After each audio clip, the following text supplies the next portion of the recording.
पारे नि आज ल अहिले नचाहिने बोल्छ के तुम त छैन नि खोजी भनेर होइन के पार्टी हो के छिटो यार पर्दछ नि मलाई जस्तो चुडे जना डोले दिँदैन ए त्यस्तो यही खुसी हो राम्रो हुन्छ भाइ अब मन लाग्यो कट काट्ने खानी गए ठुलो बोकियो काट्ला साली भोलि एक पति छाक नाति छ पार्टी त्यसको त एक छाक छ त्यसको त ल 20 किलो भएछ भनेर उनीहरु 50 प्लास्टिक भरेको ठुलो प्लास्टिक प्लास्टिक त कहाँ ठुलो खर त्यही 1 किलोको यतै खोल्नु नि जोखान त्यसको जोख्न काट्दैछन् खैरु पहिले टुप्ल्याउन थाल्यो यता छिटो गर भन्नु थाल्ला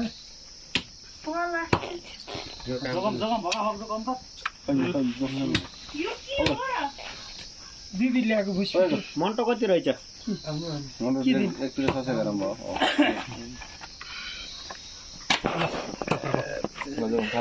त्यो फाले यता जोखनतिर लाग्दा गुमान दाइ वखारे हुन्छ नि त त्यहाँ ऊ भएनन् के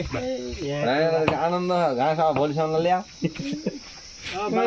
पुरै ल्या होला के एउटा बाख्रा काट्नु पर्यो केले घाँस त कहिले दिएर ल्याउनु राइनाले हाल्यो भने त मैले पताउँदै आज अलि ल्याएर त्यही भने आज ल्याउनु मैले धेरै ल्याउने प्लान गरेँ नि घाँस दिएर ल्याउँदा साइलो तिमीले बोक्दैन घाँस म त पता हुन्न पुरा गइसकेको थियो जे हुन्छ हुन्छ थुप्रै ल्याउँछ चिजै हुँदैन भात हैन त्यो त काट्नु भुडी काट्ला सिकेट अगल त तगलौ न आइयो छोइसकेको लो तेरो के हो केटा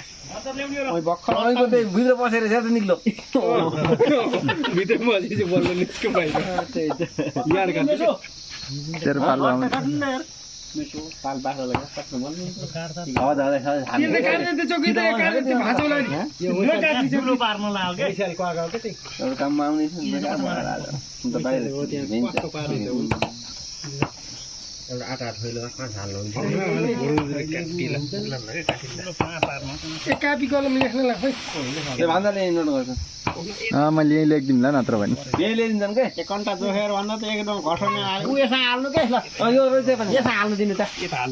ल अमृत सान्दै यसमा हाल के घाँसे एकैचोटि हुन्छ ल किन यो अलि पलम ल